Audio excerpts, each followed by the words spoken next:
Hey guys, self-retwist is back. I do hope you all are doing well. So if you are subscribed to me, you know that I just recently put out a video asking whether or not flaxseed gel can lead to buildup. And it's been an interesting discussion thus far in the comment section.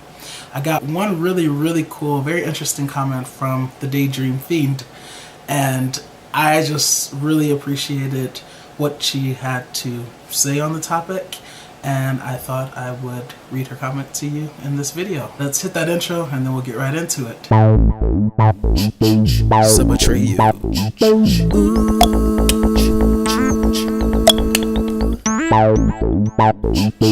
So betray you.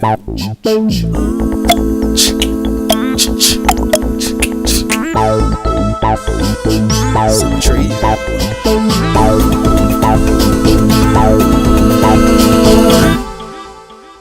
Alright, so the Daydream Fiend says, I love that you did research to answer your question. In my experience with Locs, I tried to keep it natural by using only light oils, sulfate-free shampoos, diluted, and natural products like homemade flaxseed gel and homemade aloe vera gel. In using homemade gels, I ended up with extremely hard locks that literally wouldn't bend.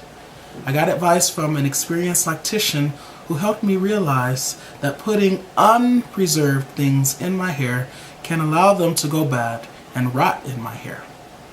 At that point, I ended up cutting my locks and found there were specks of what I think was these gels going bad in my hair.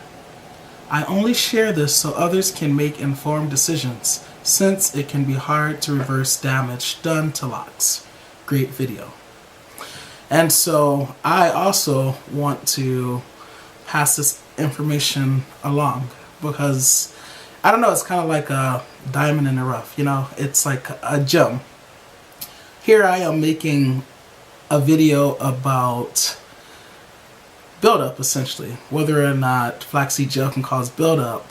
And then because of what the Daydream Fiend writes, I am forced in a good way to consider something else, which I hadn't really thought about as it related to flaxseed gel, or I guess just homemade natural products, right? Which is that a lot of the homemade products that we use, they don't have preservatives. And yes, that's one of the reasons why we use them, but there are also things to consider when you're using products that do not contain preservatives, aka a shorter shelf life, right? A shorter shelf life. So I just love this comment, and I loved it so much that I thought I would make a video where you guys could also be privy to this information, since I never know how many of you actually read all the comments and the back and forth in the comment section. I also want to read something else to you.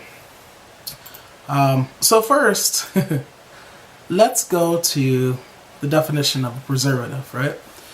Preservative, a substance used to preserve foodstuffs, wood, or other materials against decay. Okay? And I think we all pretty much already knew that definition, but you know, I want us to be on the same page. So I found a site called From Nature with Love, bringing you the best of nature from around the world since 1997. This is found at fromnaturewithlove.com. And there's a section titled Using Preservatives to Extend the Shelf Life of Your Products.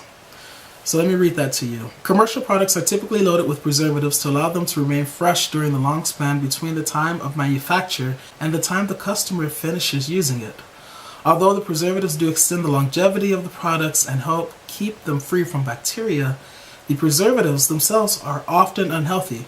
Many cause or promote skin problems, and some are even reported to cause cancer. Individuals who are sensitive to these preservatives need to find preservative-free products. Are there any natural preservatives? Not really. Natural substances that show antimicrobial activity are either not adequate for broad spectrum protection or they have undesirable qualities. Most natural substances are not active against the most threatening microbes, pseudomonads. Others, such as essential oils, require very high concentrations to be effective. Some have offensive odors or colors that would be unacceptable in skincare products. Many become inactivated by manufacturing procedures and other factors. So a natural preservative is not really an option. All right, and now let's go down to a subsection titled Preservative-Free Formulations. It is important to remember that your preservative-free natural products will not stay fresh for as long as commercial products do.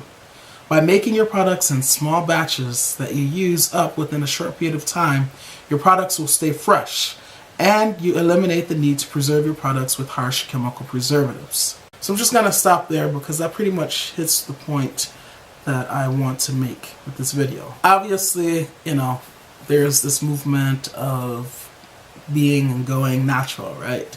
Especially within the Loc community.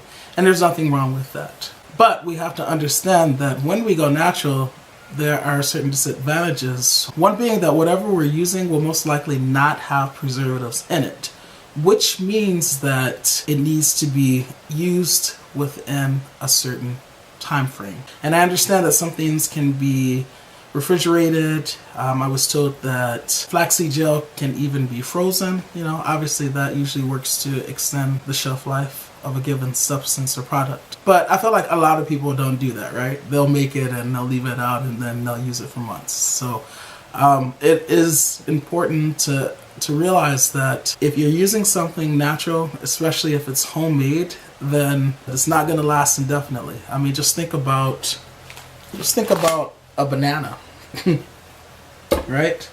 These are about 4 days old now, and you see they're undergoing decay. Maybe I'll make some banana bread. That's one good use for it. But seriously, just realize that when you're making homemade products, most likely they're going to be preservative free and they're not going to last as long. And in the case, let's get back to flaxseed gel, if you're putting that in your locks and you're using copious amounts of it in your hair, and who knows when it's going to be when you do your next wash to get it out, that natural, homemade, preservative-free product will start to undergo the decay process, guess where? In your hair, in your locks. If it's in your locks, we know when you put something in your locks, it's hard to get out. So just imagine on the inside of your locks, you have this all natural, all healthy, promotes this and that in your hair, in your locks, embedded in your locks, and it's decaying and rotting. So not only do you have the problem of buildup, but you have the problem of buildup that's rotting. So in my opinion, that's even worse than having regular buildup, So yeah, just be careful, okay? I would say that if you are going to use these natural products, these homemade products, these preservative-free products, be sure to not use too much. And secondly, be sure that you wash it out. You wash out any excess that may still be in your locks. Alright guys, hopefully this video was informative. Thank you once again, the Daydream Fiend, for commenting that. It was very informative, very insightful. I do appreciate your contribution to this channel. So as always, please learn to love unconditionally, because loving with conditions conditions the heart to not really love at all. Self-retwist is out.